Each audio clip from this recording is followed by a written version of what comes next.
Good afternoon, good evening, no matter where you are. Thank you for joining our Honest Reporting Canada webinar. I'm Robert. I'm the Community Relations Manager, and I'm glad to see everyone here. And perhaps most importantly, well, equally importantly, our two panelists and our moderator, without whom, of course, we could not be doing this. So thank you again very much to Natan Sharansky, Barbara Kay, and Gil Troy for joining us. We're being recorded. We're on Facebook Live. For those of you who are wondering, you are unable to mute yourself for safety reasons, not because we don't trust you, but because good fences make good neighbors here. So we want to make sure. If you do have any questions at the end of the presentation, please email me, robert@honestreporting.ca, and we'll be happy to answer a couple questions at the end. So first and foremost, like I said, thank you very much and welcome to the Honest Reporting Canada webinar, the Insider Briefing. We run these webinars with prominent members of the pro-Israel world throughout the world, and to educate members and the audience on matters that related to Israel and specifically with respect to media bias. For those of you who are unfamiliar, Honest Reporting Canada is an independent grassroots organization promoting fairness and accuracy in Canadian media coverage with the assistance of more than 45,000 members coast to coast to coast. We recognize success in the media. We critique when critique is due. We expose inaccuracy and bias in Canadian reporting on Israel and the Middle East in general. So first, of course, I want to introduce our very distinguished panelist, Barbara Kay.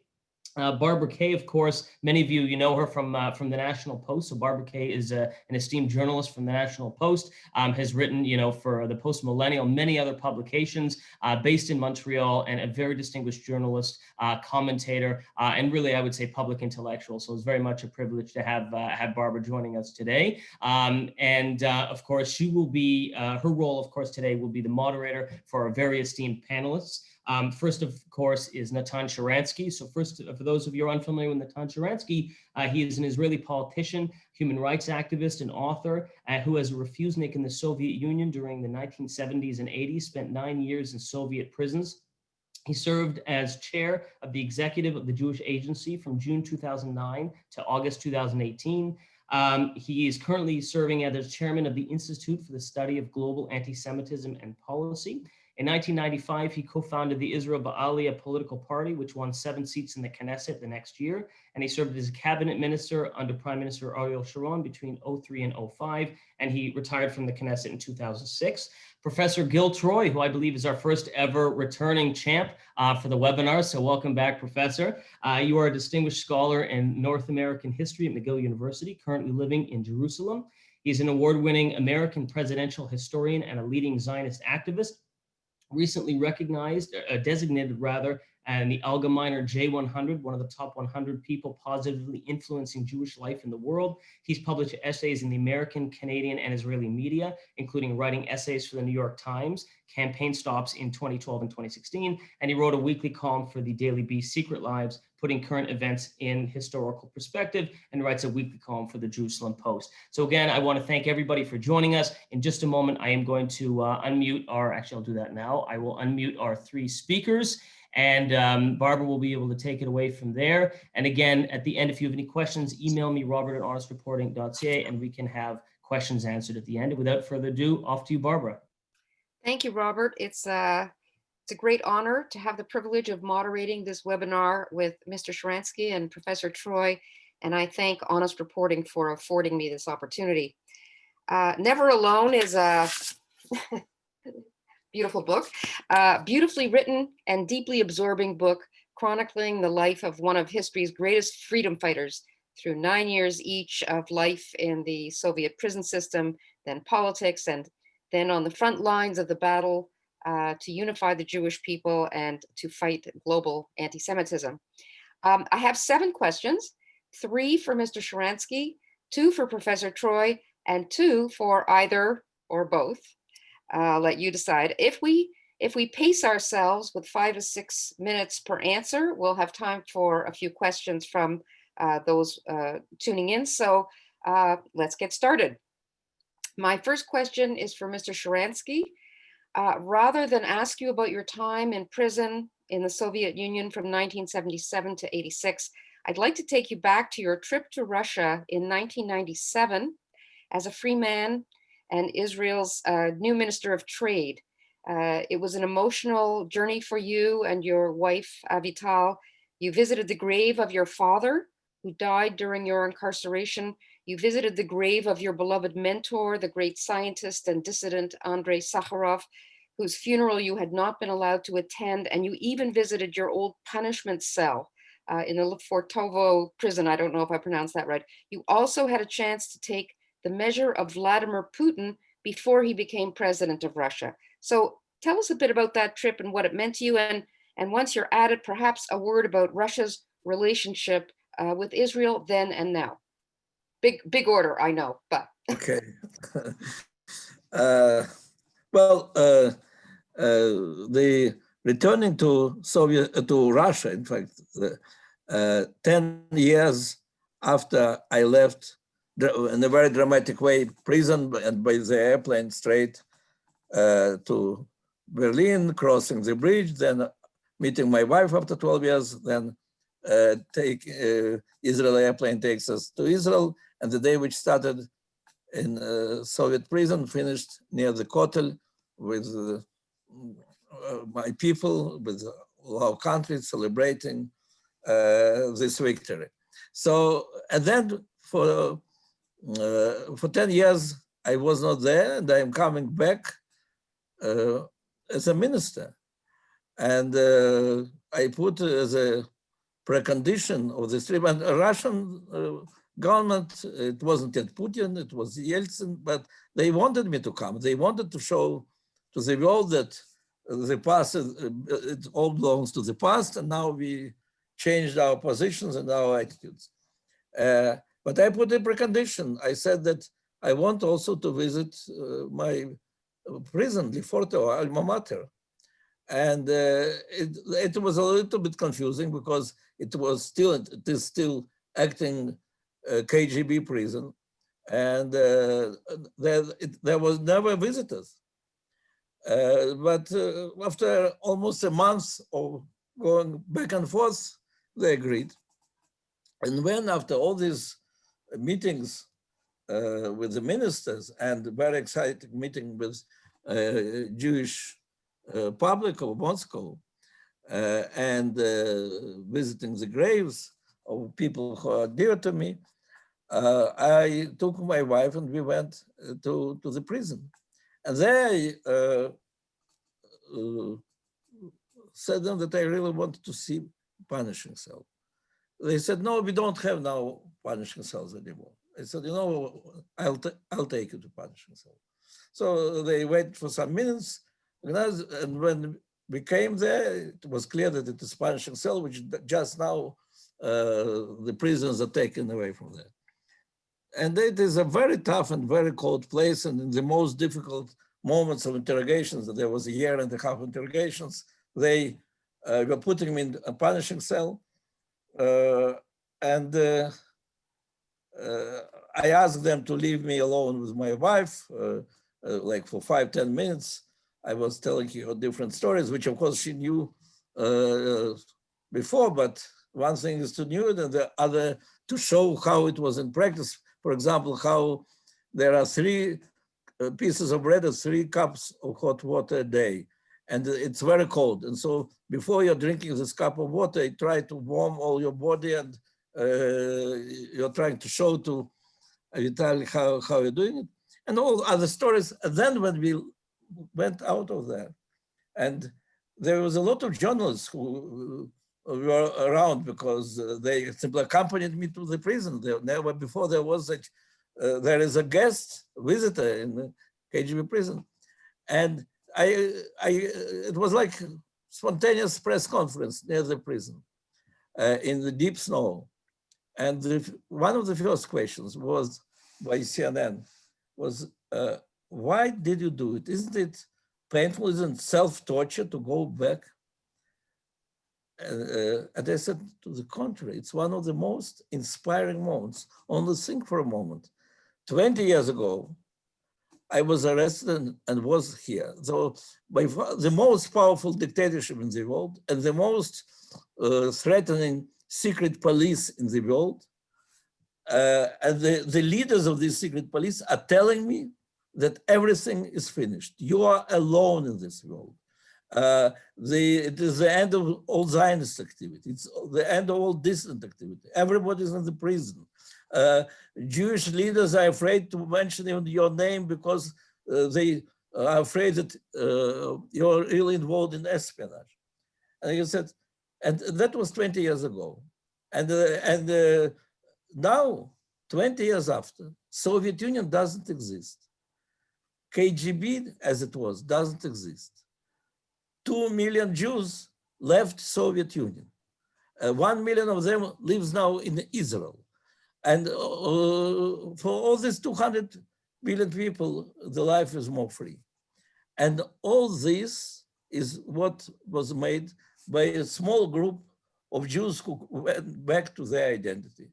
And then big number of Jews all over the world who rediscovered their identity by joining this struggle. And well, that's why the book is called Never Alone. And I said, if you want to remind yourself what a power our people have, what an unbelievable power we have when we are united, when we feel ourselves that we are making Jewish history, we are doing this history. So we can really change the world. So that was a very inspiring moment for me when I took my wife to that punishing cell where 20 years ago, I was explained that I'm the last Zionist in the Soviet Union and that these 17 KGB leaders or KGB are the last people that I see in the world. We have to remind ourselves again and again about that power which we really have. And speaking now to this group of Canadian Jews, and I think I even saw my relatives there, Debbie and Solomon, who were a very important part of the struggle. You, Jews of Toronto and Montreal and other places, you are those who defeated the KGB. And we, together with all the other Jews of the world. So we always should remind ourselves, not to our enemies, to ourselves, how strong we are when we are together. So Putin? Well, Putin came to the picture 4 years later. I met Putin when he was the head of KGB. And then I practically immediately understood that that is a different type of leader. Why? Because I brought some facts that some leaders of the local leaders in Russia were making real anti-Semitic statements and were showing hostility to Jews. And he didn't do what every official did, saying that there is no anti-Semitism, it's a mistake, it's a misunderstanding, we'll correct it. He said, look, I cannot be responsible for every stupid statement of somebody. But you have to understand that I am afraid of Jewish pogroms much more than you are. For you, it only means that some Jews will be beaten. For me, it means that I'm losing control over the country. And we cannot afford to lose control over the country. That's why don't be afraid. There will be no, as long as I am the head of KGB, not KGB, FSB it was called, there will be no violence against the Jews. So not that I trusted him, but at least he tried to be much more open and frank and not to try to explain me how good he is, but how it is in his interest not to spoil relations with us and with the Jews. And later when he was the president, we met a number of times on his initiative in the beginning because he really wanted to change the attitude of the West towards Russia. He's among many things that he told me, I really believe it was a big mistake that Soviet Union was afraid of independent communal life of Jews, that they tried not to let such a life. I think it's our interest that Jewish communities in Russia can be bridged with the outer world. I have to say that since then, many years passed, and I found out that Putin was lying in many things. And of course, he took back democracy in Russia. There is corruption, and there is no independent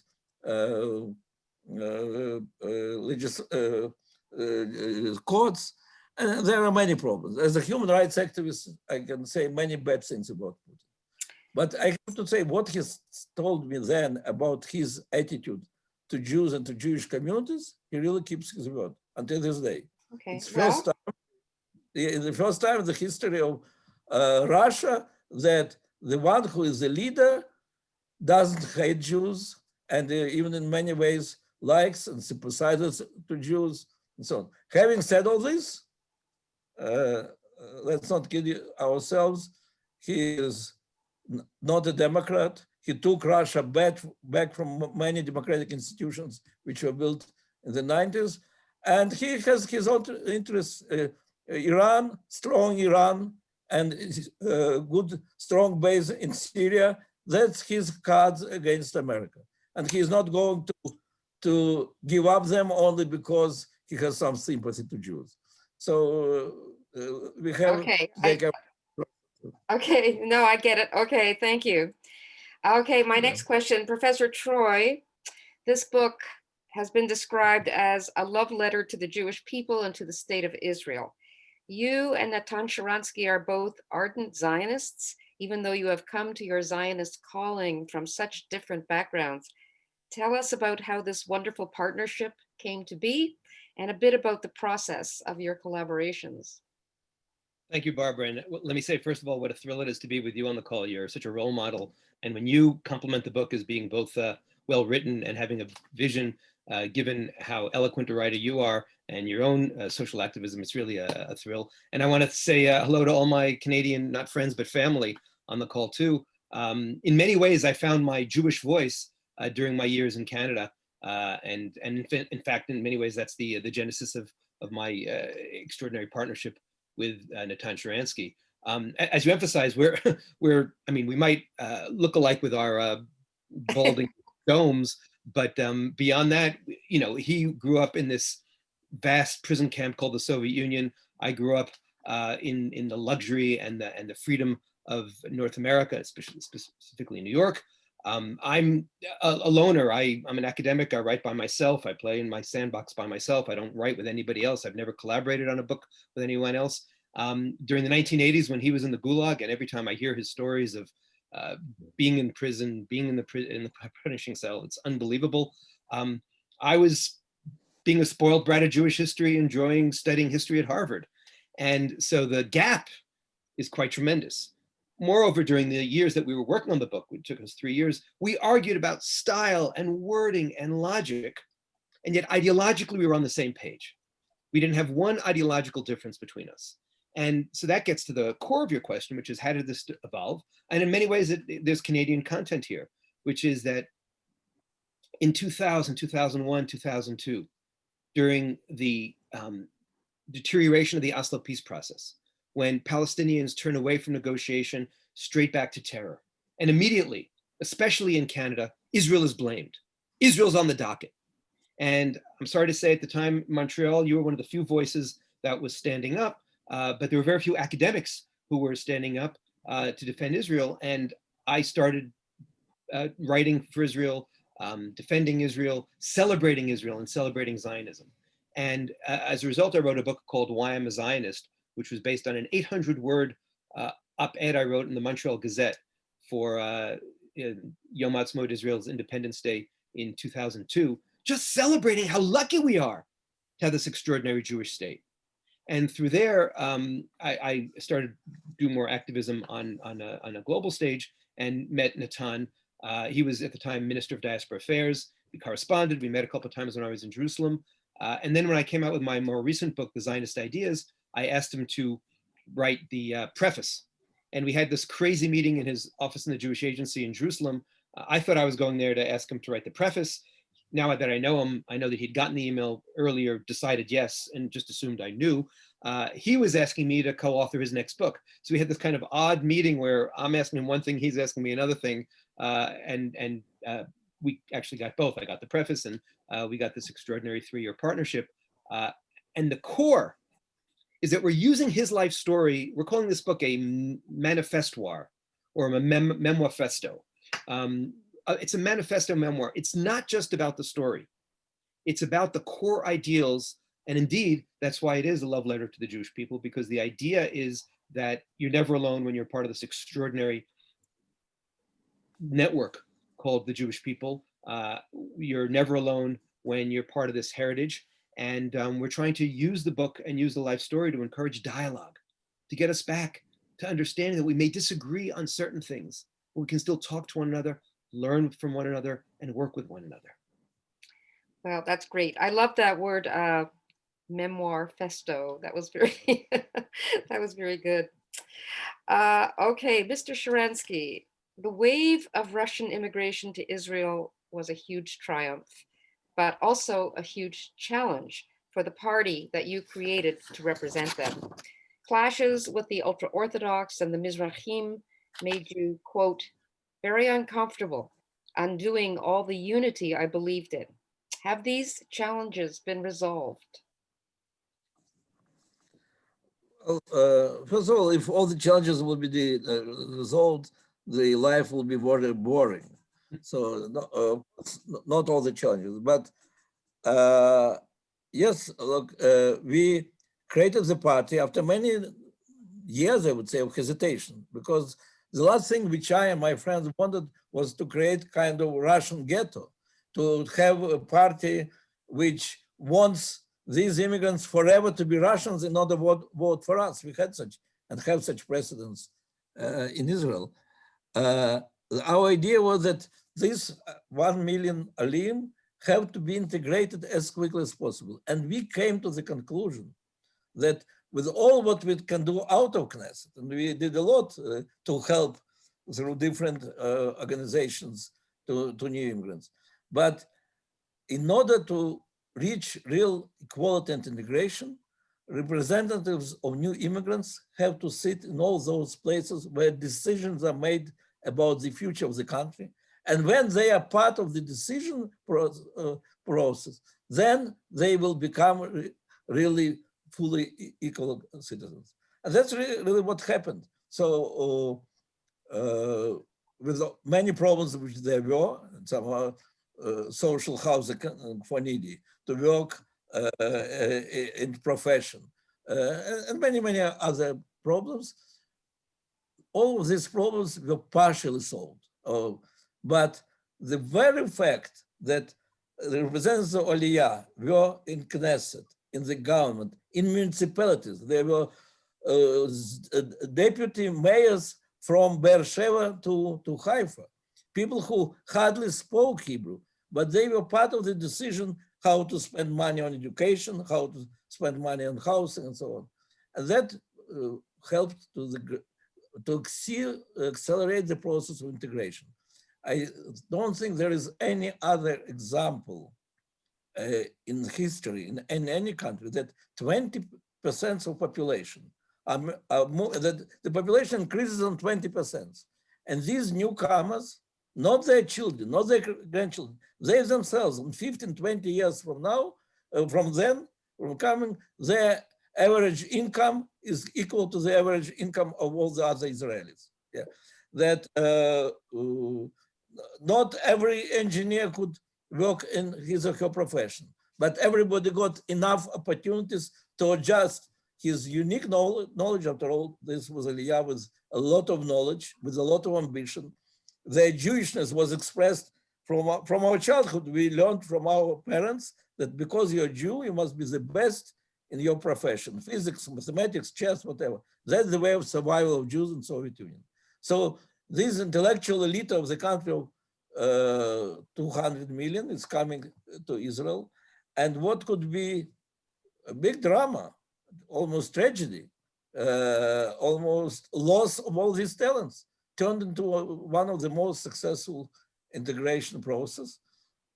Whether all the problems are solved, of course not. And there is a problem of integration of those who are halachically and non-Jewish. There is still a big problem of public housing and so on, but that's life. But in general, they are now inseparable, practically part of Israel a startup nation, that's a great achievement. That is a great achievement. That's good to hear. In a connected, just to continue that discussion in a little way, it's connected. I wanted to ask you, you said in the book, you talk about the difference between being a dissident and being a politician. And you said when you were a dissident, you could be morally pure because you had one goal, you had one big idea. But in politics, you can't. So politics involves compromise. So, and you did a lot, but twice you refused to compromise politically, Oslo and Gaza. Yeah, well, it's not so much Oslo, but decision of Ehud Barak to propose to Arafat to divide to Jerusalem, to give them the holiest places of Jerusalem in exchange of what he believed could be peace. And I said, there is no way that compromising on our identity, on our most important values, we can get peace. We can get only war. And I resigned. And the second part, it was not so much Gaza, but the fact that Arik Sharon, in order to improve atmosphere of the attitude of the world to Israel, decided on his own that we have to remove all the settlements in Gush Kativ, which he himself was building, which were built by the decisions of the government, and to give them to Palestinian Authority territory which will be free of Jews, and that's why it will be easy for us to prevent any attack from there. The moment somebody will dare to attack us, we will simply destroy everything there. That's how he was trying to convince me. And I was telling him that we are simply helping to terrorists to create the biggest launching pod of terrorists. And that the missiles, as I said, now will not be only in Sderot, they will reach Ashkelon and maybe even Ashdod. He said, no, it's absolutely impossible. As you know, missiles later reached Haifa. So I felt that compromising on this, there is no sense in being in politics if you are compromising on things which you believe will bring a lot of suffering to Jews and to Palestinians and to everybody.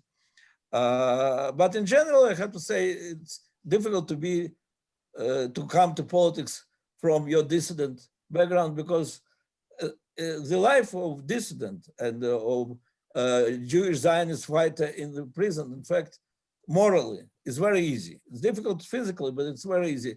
You know, we Jews have 613 commandments. Each of us has 613 obligations. How anybody can do it? So you can never feel yourself that as a Jew, you did everything what you're expected to do. But there in prison, you're saying no to KGB, and that's it. You did everything what you can do for your people. What else you can do? So it was very comfortable and easy life. In politics, it's absolutely opposite. Every day you have to make more and more compromises in order the coalition can survive. And each time you have to decide where is your red line. And unfortunately, sometimes you find out that the most successful politicians are those who don't have red lines. From this point, I was not a good politician. Okay, thank you. So, Professor Troy, anti-Semitism is, as you have noted, a very plastic hatred. That's an interesting word. And anti-Zionism is its new toxic face. The rise in global anti-Semitism can be traced to the university campuses, as we all know now. In the book, you note that Marxism used to appeal to the workers of the world. Today, the new Marxism appeals to, quote, victims of the racist, colonialist, imperialist, capitalist, sexist, homophobic democracies. Israel is accused of all these evils. You've had years of experience in pushing back against the anti-Zionist narratives. Are any of your strategies working? And if so, which ones? Well, on the one hand, I'm clearly a great failure because it only gets worse and worse. But Look, first of all, part of the reason why we call the anti-Semitism the most plastic hatred is we're building on the late great scholar Robert Wistrich's notion that anti-Semitism is the longest hatred, the oldest hatred, but it also is this remarkably plastic hatred. Jews are Marxists, Jews are Rothschilds. Jews today are hated by the left and hated by the far right. It's actually our gift to them because they disagree about everything, so they can at least agree on this. And we call it plastic because it means that anti-Semitism is malleable. It is fungible. It can be turned, it can be moved, it can be molded in different ways, but it also is artificial and toxic. And I would say we've had two great successes in the fight against anti-Semitism. One is, and it's really due to my partner in crime over here, Natan Sharansky, when he articulated the 3 Ds, that in order to stop this false game of saying, oh, we're not anti-Semitic, we love Jews, we're just critical of Israel.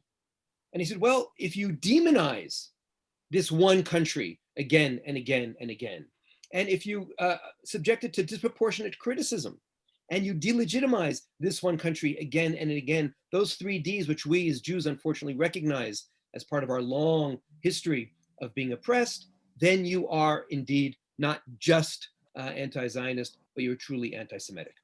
And one of the things that people don't understand about that 3D analysis is that it actually also carved out a whole space for healthy criticism of Israel. Because if you don't demonize, if you don't approach it with double standards, if you don't delegitimize, then there's lots of room to have the healthy, critical and self-critical debate every democracy needs. And in 2000, 2001, 2002, when I was first getting involved in the fight to defend Israel, first of all, you felt very, very, very alone. I mean, the book is called Never Alone, but boy, did you feel alone those days. And Barbara, you're well aware of that, that feeling.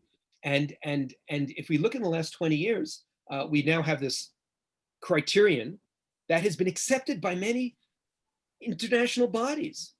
It's the basis. It was the heart of the IHRA definition. It's now being accepted in even in some university campuses. It's now made some progress. So no one should despair. We've made impact. And honest reporting didn't exist 25 years ago. And look at all the amazing work that you guys have done. There's a whole alphabet soup. You don't call yourselves HR, but there's a whole alphabet soup of pro-Israel organizations on campus and elsewhere that didn't exist. So yes, we see the tide of anti-Semitism coming, but we also see that we have better tools. So that's one success. The other success, is I'm happy to say that we're very careful, and this is again a central theme in the book, not just to be anti-Semites and not just to be anti-Zionists. And over the last 20 years, I know we like to complain about all those who abandon us, all the Jews who betray us, all the Jews who, as Natan calls them, are double thinkers, who actually are pro-Israel, but are afraid to say it. And you can see it in their eyes. But we also forget that there is now a much more robust Zionist conversation on campus. We have extraordinary programs like Birthright, which has brought 700,000 young Jews to Israel back when we did this thing called travel for 10-day trips. And then they came back on Masa and other parts of what we call the identity building cycle and escalator. And so it's very, very easy when you read the headlines to see the trouble, to see the despair. It's very, very easy when you enter into the Twitterverse and you see the ugliness that is coursing through social media to feel like we haven't done enough. And obviously there's always more to do, but thanks to you and your extraordinary platform at the National Post and elsewhere, thanks to Honest Reporting, thanks to this whole global network called the Jewish People and our non-Jewish friends who see this not as a Jewish issue, but as an issue, and not as a right or left issue, but as an issue of right and wrong, and an issue of how to defend democracies, healthy democracies in Canada, in the United States, in the United Kingdom, in Australia, elsewhere. I think we've had remarkable progress, even though I'm not quite holding back the tide. Okay, I'll just tack on one last item to that because it just seems to complicate the mix, is the whole Black Lives Matter movement and critical race theory, which have now permeated the campuses and permeated other institutions as well. And it seems almost as if, anti-Zionism is an integral component of that. Of course, Jews have white privilege. It's convenient to, the white supremacists don't think we have privilege, but that's okay. But the left, and so is this a complicating factor? Does it make life more difficult for somebody who's trying to deal with what they've been dealing with all along? Absolutely. First of all, you're absolutely right that, when it was cool to be white, we weren't considered white. Now that it's not cool to be white, suddenly we're white. And that's the plasticity, right? That's the plasticity of the hatred. So look, there are two challenges. One is indeed the haters, the true anti-Semites, the anti-Zionists have used anti-racism, have used Black Lives Matter as camouflage to come in under the radar and really settle themselves in, especially in the university campus, and make this artificial linkage. I mean, Black Lives Matter is mostly a domestic issue, and all of a sudden they have a foreign policy of one concerned with one country, accusing Israel of genocide and all kinds of other horrific crimes. You said Ferguson, there was a quotation, Ferguson and Gaza. From Ferguson to Gaza.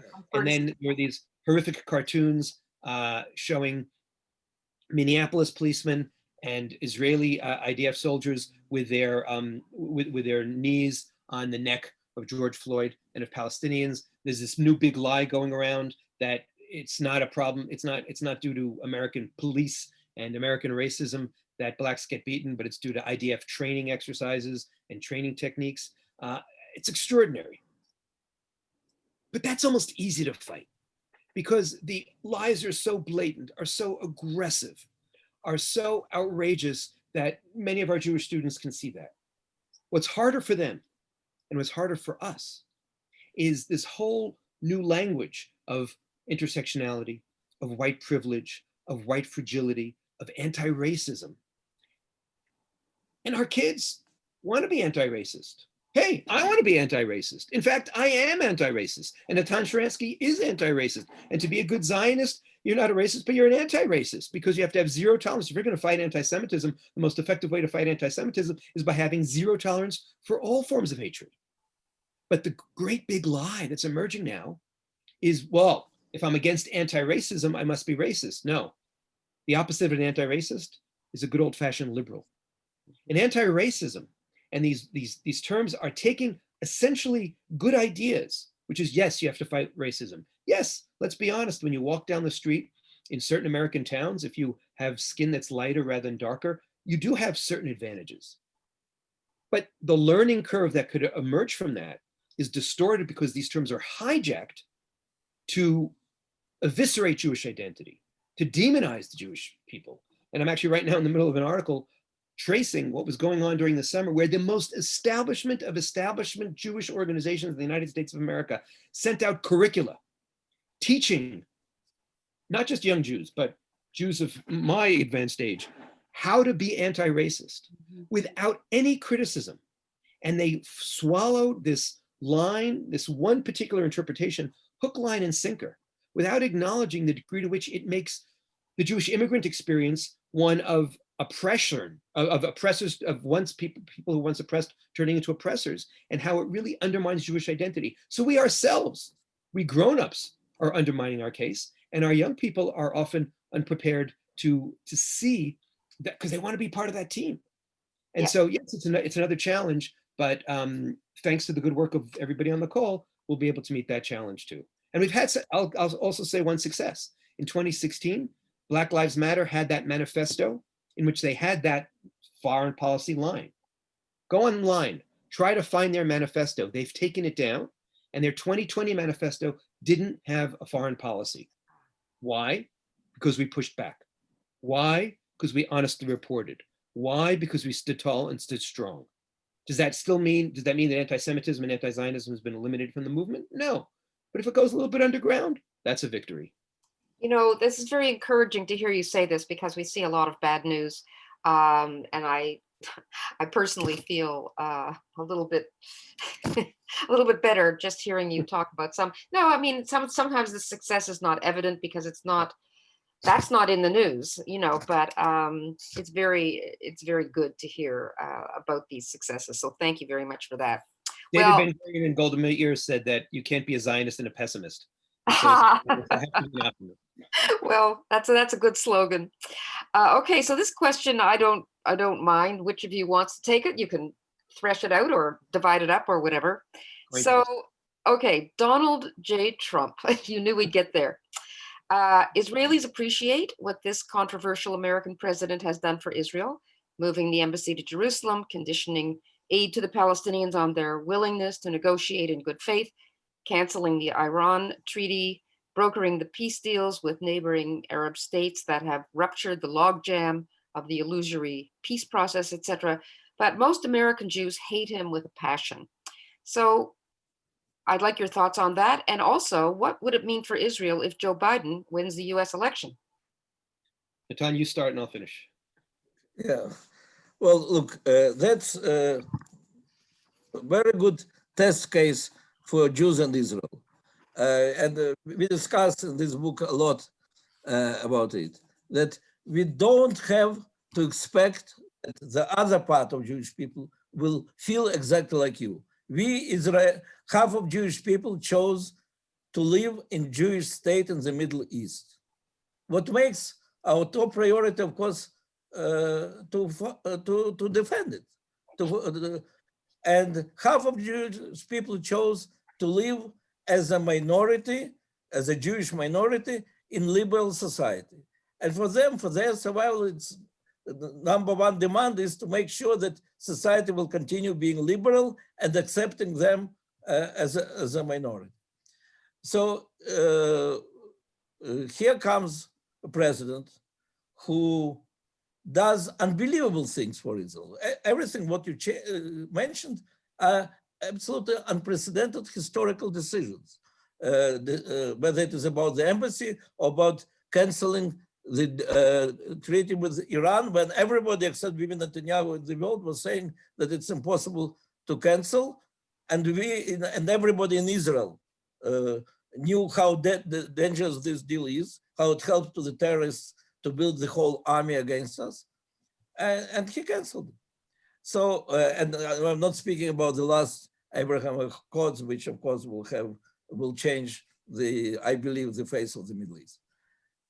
But the same president reminds to every American Jew, and also not only to American Jew, with every Twitter, with every press conference, how problematic he is morally, how he refuses to see the dangers of racial hatred, how he concentrated on himself and so on. And I can say a lot of critical things, which he himself reminds us all the time how justified is this criticism. So the challenge is not that for American Jews to convince us, no, he is not good for Israel. He's so bad for America that he cannot be good for Israel. It's impossible to convince us. We know that for Israel he's good. And it's not that Israelis have to convince them, no, he is not danger to your liberal democracy. Well, he didn't condemn it and sharpen it, he simply didn't understand what it means and so on and so on. No, what is really important is to say, yes, he's good for us, but we understand your problem. And the fact that we disagree on this, simply because at this moment we have different sets of priorities. For us, it is priority number one. And for you, the other thing is priority number one. Doesn't mean that we cannot continue our journey together. And really, some of the polarization is so big. Well, in America, it's so big that husband and wife don't talk to one another because they disagree about Trump. But many relations between the Israeli government and Jewish organizations, it's a real crisis. It's a crisis which was already in full 2 or 3 years ago when I was in Jewish Agency, and we describe it in the book. And today, because of elections, I recommend to each of us to think how day after elections, if the candidates that we are going to vote for will win, what we are doing to make our disagreements less and to restrict the the problems which we can have with that or another president. Of course, we'll have with Biden, whom I know for many years is a very loyal and very sympathetic to Jewish causes and to Israel. But no doubt that there will be big pressure for him to go back to Iranian deal, which is very bad for us. So let's think in this case what we are doing about it, how we convince Biden's administration to learn the lessons of the previous mistakes. If it is Trump, of course, we don't want that this atmosphere of bigotry or that anti-Semites will feel themselves encouraged. As one friend of mine from Republican Party, and 4 years ago I asked him, do you think Trump is anti-Semite? He said, of course not. But he said, he is absolutely not anti-Semite, but all the anti-Semites will vote for him because they will think that he is good for them. So how to make make so that administration that the anti-Semites will understand that he's bad for them and not good for them. The challenges are big, but it's not all but the fact that we disagree should not be a reason for our divorce. And sometimes it looks as if we are on the verge of divorce and one side accuses the other that you betrayed Jewish values, and the other side says, but you betrayed the Jewish state. Those who are voting for Trump are not betraying Jewish values, and those who are voting for Biden are not betraying Jewish states. Okay, that's great. Gil?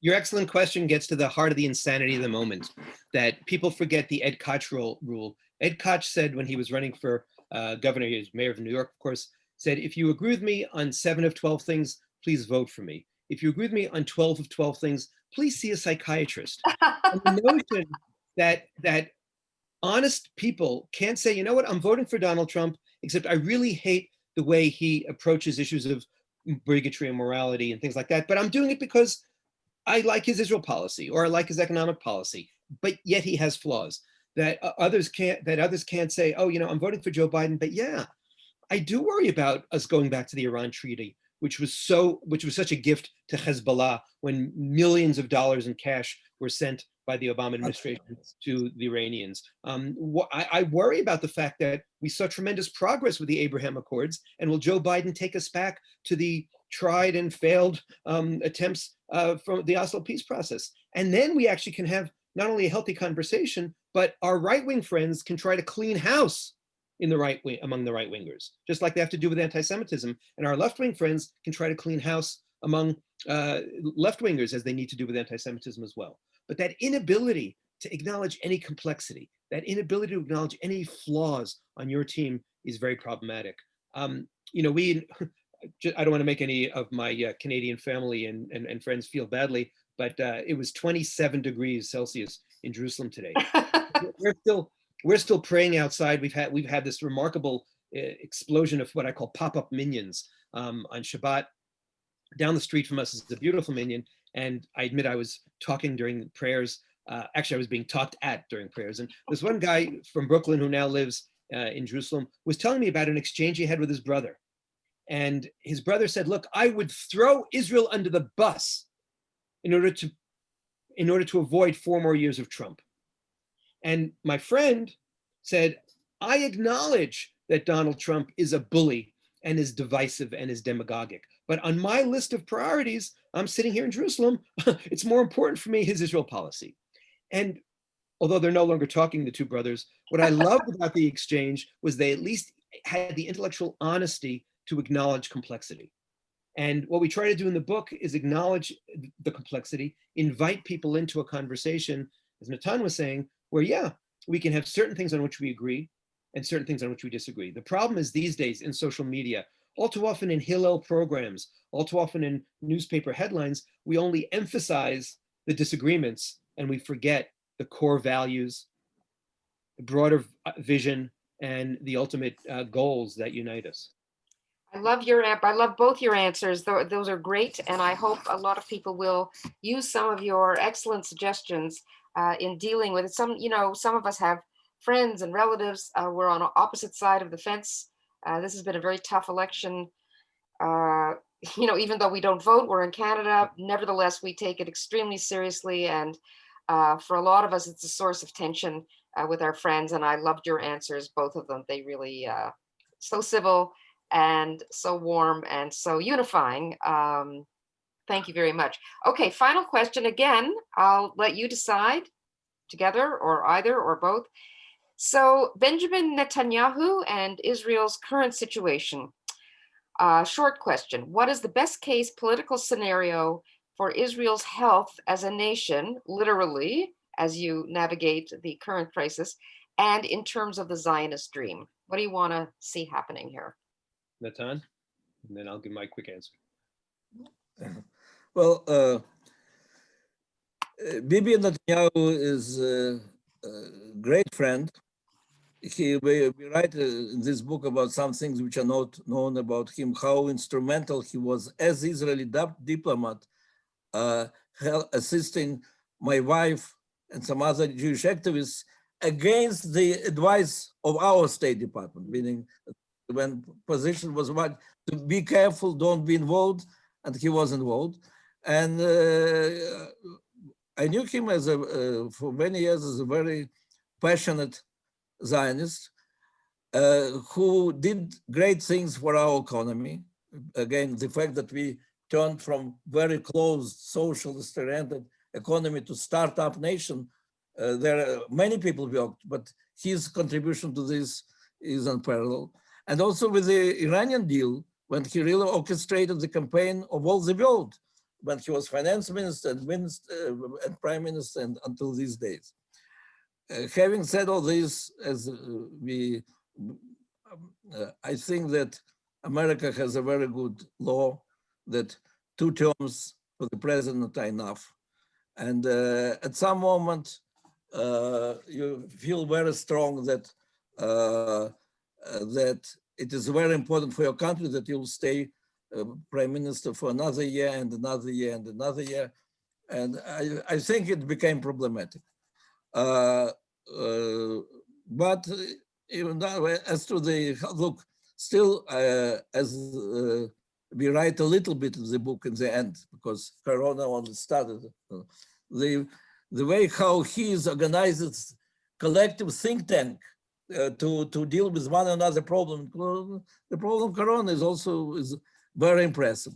The fact that at this moment we have a very weak government, which I am the one who was always supporting the coalition government and wanted coalition government and spoke with Gantz and Bibi about encouraging them to have this government. I have to say it's not working as a coalition government should work. So on one, we have a strong leadership and we have very weak government. And I only, I hope that we will succeed. Finally, we'll succeed getting out of this crisis now, this second wave of Corona. We will succeed now, nevertheless, to have a stable coalition, which is very important. Now, as to the relations between Israel and diaspora, it's extremely important. We describe many moments of crisis, and maybe the biggest conflict which I had with Bibi Netanyahu when our negotiations of the Kotel agreement, which we negotiated for a few years, which I started on the request of Prime Minister and with the full support of Prime Minister. Then when finally this very important compromise between different streams of Judaism and the Israeli government for the first time was reached, and the immediate fear of the falling of coalition made him to retreat. So I think it's very important that both sides will understand a little bit more the difficulties of the other side. That we cannot treat world Jewry as everything which is not Orthodox. That's the way to run away from Judaism. For Jews in diaspora, that is the way to stay in Judaism. And on the other hand, world Jewry cannot treat Israeli government as the government which simply have to satisfy our liberal demands. We have not to be ashamed for Israel government. And for this, we demand from them to do things which in fact they cannot do because of the security and stability of the state of Israel. Both sides lack readiness to understand the other side. And we are speaking about the need of the dialogue, about institutions which will build and strengthen this dialogue. I do hope that in the next few years we'll see such dialogue strengthening. Thank If I you. may, three quick thoughts, because I know we have to end. So one, just going back to your previous comment about Canada feeling the impact of the American election. My wife, Linda, who sends love, is a Canadian, and she jokes from a friend that Canadians these days feel like they rented a second floor apartment and suddenly discovered that they're living on top of a meth clinic, which is about to blow up. So we send sympathy and love. Natan and I, this is proof of our ideological Vulcan mind meld. I wrote, just like we reduce his career and our vision to 2 words, never alone, I reduce our answer to 2 words, term limits. And over 2.5 years ago, I actually called for Bibi Netanyahu to take a pardon from President Ruby Rivlin, retire gracefully, and save us from this extraordinarily excruciating period. And we've seen the damage that happens when you start focusing more and more on your own personal needs rather than the nation's needs. Totally. Yes, for We sure. will survive, because I am an optimist. Okay. Well, listen, this has been a very substantive conversation. I've just enjoyed it so much personally, and I hope, I'm sure everybody on this webinar has too. And I think there's still a few minutes to go. Robert, are you there? I'm here. There that you want? Yeah, I was going to say thank you for obviously to Barbara and Natan and Professor Troy for your time and hearing this. I've thoroughly enjoyed this conversation, and I have a time really just for one. I appreciate everybody who sent me questions by email. I have one question which actually sort of ties in well, and I'll sort of edit it a little bit. This is obviously for both speakers, which is about your book, which is, what is the sort of the cultural impact that you hope to have with this book? Do you see this as a rebuttal to sort of popular media coverage and discourse with respect to Israel and Zionism, which of course is a poisoned word these days, or to more sort of academia and sort of that kind of highbrow sort of intellectualism, or to almost a more of a grander intersectional discussion? We touched on Black Lives Matter and things like that. Like, where do you see this book playing its role in sort of cultural discourse, and where's the impact you hope it to be largely felt? Well, highbrow academia, Gil, you tell first.